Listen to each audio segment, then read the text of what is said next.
Tenemos otra entrevista. Vamos a conversar también a través de una videollamada con el doctor Mario Ernesto Flores. Él es presidente de la Asociación Salvadoreña de Psiquiatría, filial del Colegio Médico del Salvador. Bienvenido a Focos. Con muchísimo gusto. Trataremos de responder a las interrogantes que tengan para nosotros. Doctor, Naciones Unidas presentó esta semana, a mediados de mayo de este 2020, el informe sobre los efectos del COVID-19 y la salud mental. La organización advierte que la pandemia de coronavirus ha puesto de manifiesto las décadas de abandono y falta de atención de la salud mental. ¿En qué estado se encuentran nuestros planes nacionales de atención a la salud mental? Bueno, lo que pasa es que la situación de la salud mental tenemos que verla, como le dijera, en la coyuntura actual, totalmente diferente a como estaba antes que esta cuestión se presentara, pues porque, digamos ahora con esto de la pandemia y todas las cuestiones que vienen acá, se van a agravar, digamos, ya las manifestaciones en las alteraciones de la salud mental de las personas, y muchas personas, digamos, que no tenían ninguna afectación, van a empezar a presentar también manifestaciones. Ciertamente en muchos países la salud mental no ha sido prioritaria. Digamos que no forma parte en muchos lugares de los principales focos de atención para las diferentes instituciones o estancias del gobierno. En nuestro país, pudiera decirle yo, sin pretender hablar a nombre de ninguna institución, que sí se estaban haciendo esfuerzos muy grandes como para reivindicar la salud mental. Incluso nosotros como asociación ya habíamos entrado en contacto con algunas instancias, con los entes reguladores de la salud aquí en El Salvador, para poder dar aportes y participar, digamos, en mesas de trabajo. Doctor, usted dice Sí. que para muchos gobiernos la salud mental no ha sido prioridad, pero en El Salvador hay un solo hospital público especializado en psiquiatría, el doctor José Molina Martínez, y solo 18 de los 29 hospitales nacionales restantes cuentan con unidades de salud mental ya instaladas. ¿Cómo se explica en el caso salvadoreño este notorio abandono de la salud mental en el sector público? Mire, lo que pasa es que la salud mental, las alteraciones psiquiátricas, no necesariamente las vamos a atender en un hospital psiquiátrico.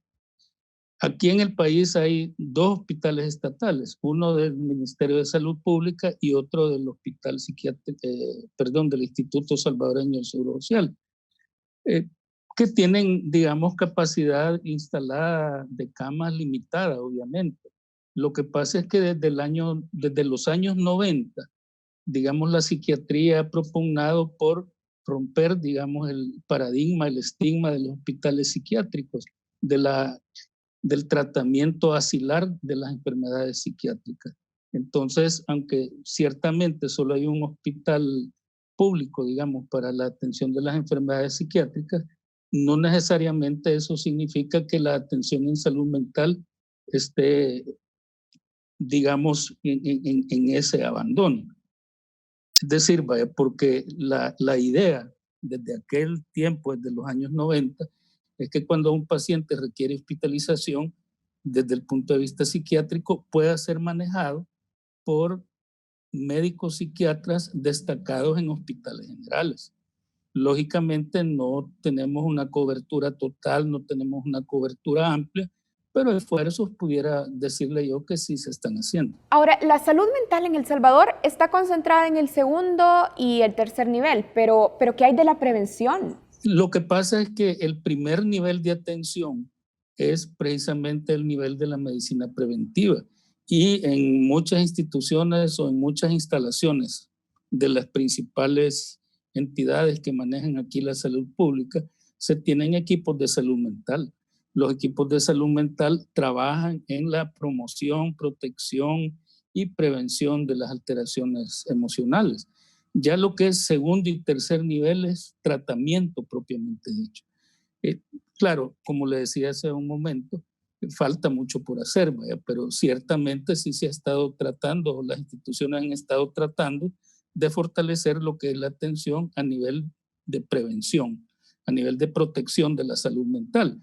Esto es trabajando en los niveles primarios de atención, incluso no necesariamente trabajando con subespecialistas, con psiquiatras, sino que con médicos generales, con médicos familiares e involucrando igualmente a la población. Doctor Flores, usted dice que aunque todavía hay mucho por hacer, ya se ha estado haciendo algo, pero nosotros hemos revisado los recursos financieros y en El Salvador se invierte menos del 2% del presupuesto total de salud en esta área.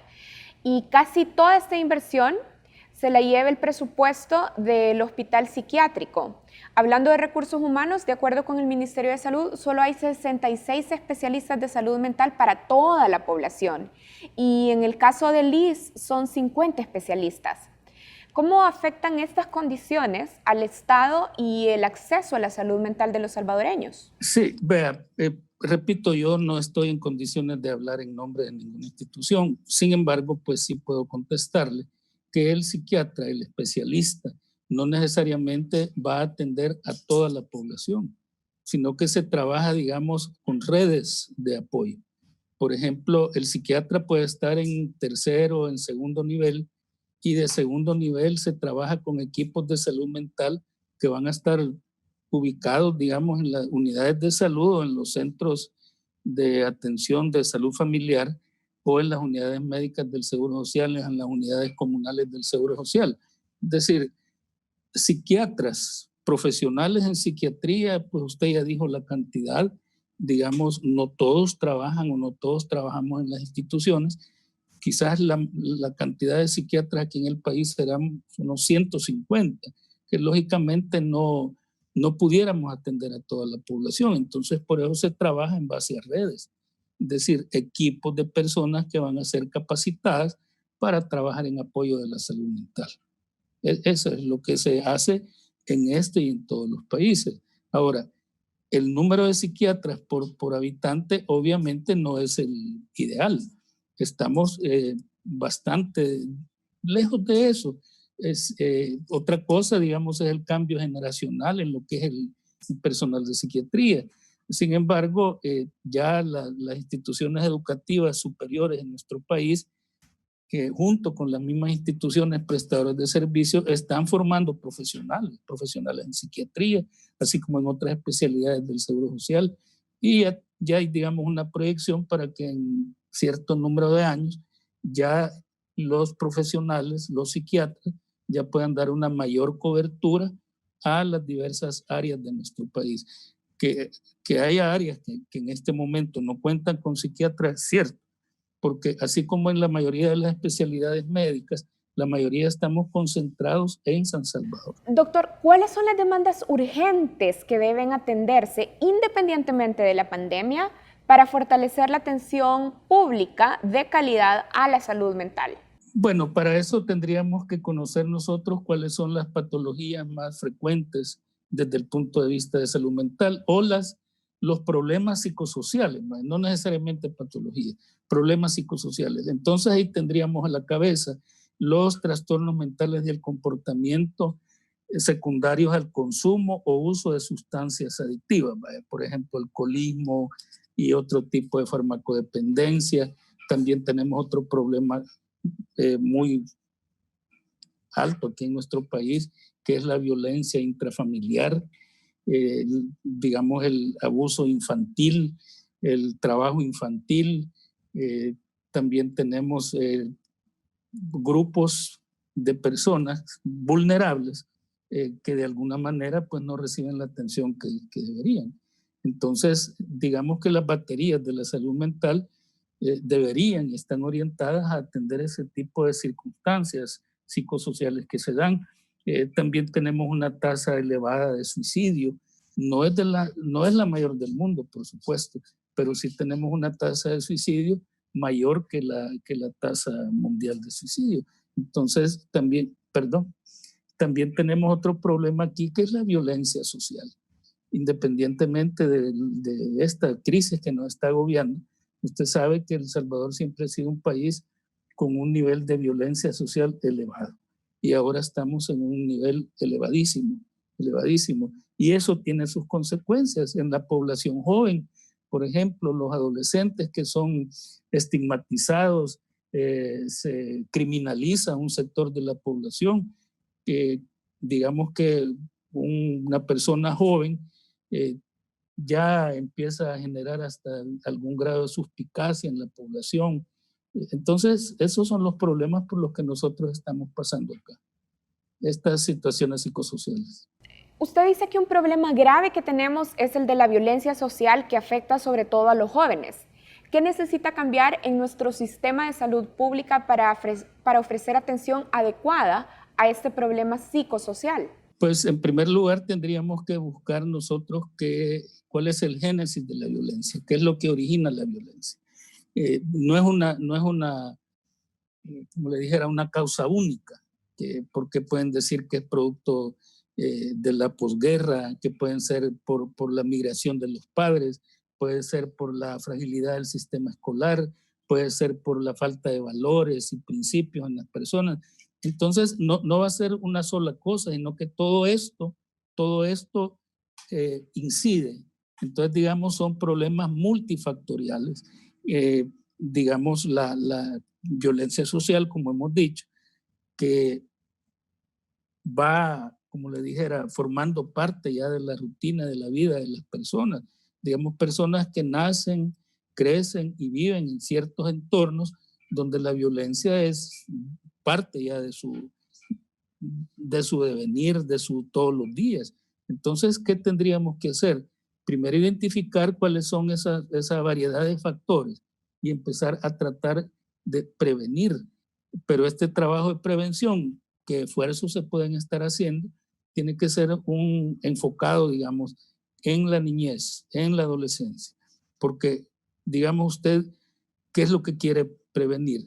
Quiere prevenir que las personas entren al círculo de la violencia.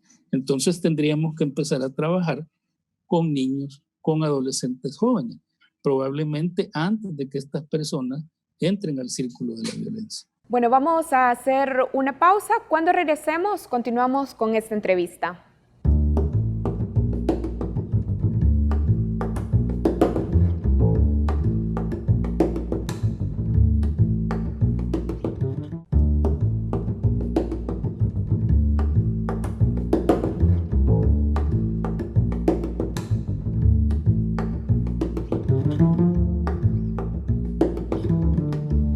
Continuamos en esta entrevista con el doctor Mario Flores, él es presidente de la ASP, la Asociación Salvadoreña de Psiquiatría.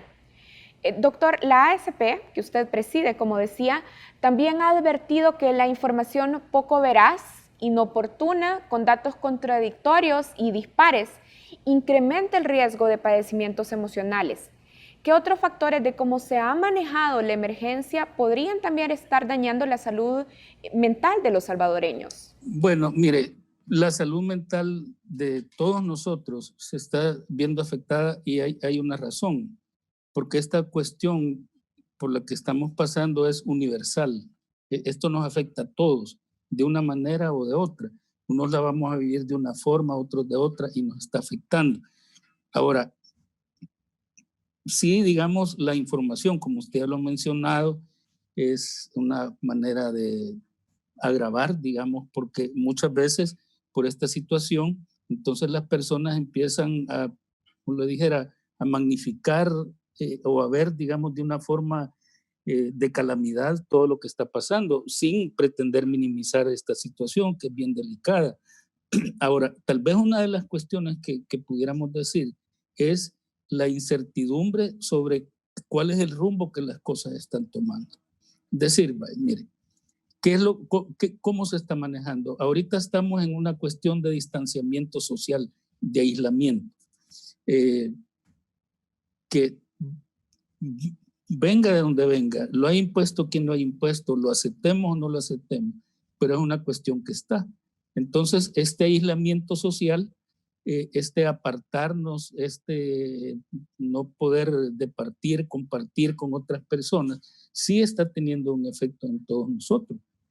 Sí lo está teniendo. Es decir, una cuestión es el riesgo que nosotros tenemos de enfermar. Otra cosa es la incertidumbre, es decir, qué rumbo van a tomar las cosas. Pero también el confinamiento, el aislamiento es una cuestión que sí nos afecta, definitivamente. Ahora, cuando hablamos de las poblaciones más vulnerables a sufrir padecimientos emocionales y mentales en esta emergencia, desde luego hay que hablar del personal de salud que está prestando servicio en la primera línea.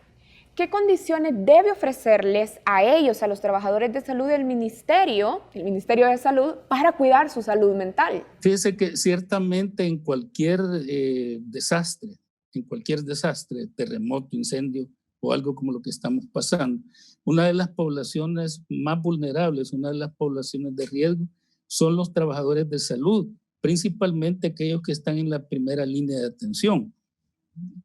No solo ellos, pero digamos todo aquel personal de salud que eventualmente se va a enfrentar al manejo de estas cuestiones es población de riesgo. Lo que entiendo yo, por ejemplo, que el Ministerio de Salud ha habilitado una línea de asistencia psicológica 24 horas para el personal de salud directamente. Digamos, hay líneas de atención para la población en general, pero también hay líneas de atención para el trabajador de la salud. Digamos, en una circunstancia, solo le quiero, digamos, hacer como una comparación, una analogía. Por ejemplo, cuando hay un derrumbe, cuando hay un terremoto, se desplazan los equipos de primera asistencia psicológica al lugar, para en el lugar, in situ, atender a los que están atendiendo, valga la redundancia, a las personas que han sufrido daños. Ahora, por la misma circunstancia del aislamiento, el evitar contagios y todo, esto sería una cuestión un poco más complicada de hacer, que digamos el asistente psicológico, psiquiátrico, pueda desplazarse hasta el lugar de acción. Entonces, por eso es que se activan las vías electrónicas de comunicación, la teleasistencia, eso es lo que procede en este momento. Sí, doctor, pero además de esta línea telefónica, ¿qué otras condiciones debería de ofrecérseles a los trabajadores de salud para atender de forma preventiva su salud mental? Mire, digamos, se está trabajando con algunos grupos, digamos, en los lugares, con médicos, con enfermeras. En algunos lugares están trabajando no necesariamente terapias grupales, pero sí se están creando grupos de apoyo para que la gente pueda expresar, digamos, sus emociones, sus temores, sus miedos. Eso. Y otra cosa es que el personal ya en la práctica también tiene que irse rotando, porque aquí, digamos, fuera del contagio o fuera del riesgo de contagio, la exposición prolongada, intensa a este tipo de situaciones va a debilitar a las personas desde el punto de vista psicológico también. Entonces, una de las cuestiones, aparte de proveer los equipos de bioseguridad, es rotar al personal. Porque vaya, usted me pregunta cuáles son los factores que pueden afectar la salud mental de los que están atendiendo. Pues uno de los factores es que yo me sienta que no estoy adecuadamente protegido. ¿Ve? Entonces, claro, si yo me siento seguro que voy bien desde el punto de vista de mi equipo de protección, entonces voy a estar más tranquilo. Entonces, esta es una situación. Vale, pero que yo sepa cuál es el tipo de protección que debo de tener, porque lógicamente no va a ser el mismo equipo para una unidad de cuidados intensivos, para una persona que va a estar atendiendo pacientes que no tengan ni siquiera sospecha, pero todos tienen que tener equipos de protección adecuados. Entonces, si yo tengo ese equipo, yo me siento seguro. Y además, tienen que rotar al personal. No es posible que los mismos estén rotando o trabajando. Doctor, ¿qué otras medidas son esenciales para la salud mental de los médicos, enfermeras y otros profesionales de la salud? Ya estábamos hablando de dos, equipo y carga laboral adecuada. ¿Qué otras condiciones laborales son importantes para atender, por atender? Mire, las condiciones laborales también es estar, como le dijera, adecuadamente capacitado para el trabajo que yo estoy haciendo.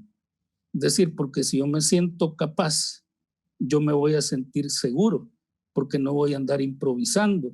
y que la misma institución o la misma organización para la que yo trabaje también esté con seguridad de qué es lo que están haciendo y para dónde es que las cosas van caminando en ese sentido. Es decir, en términos generales, un entorno laboral seguro va a contribuir a mi salud mental.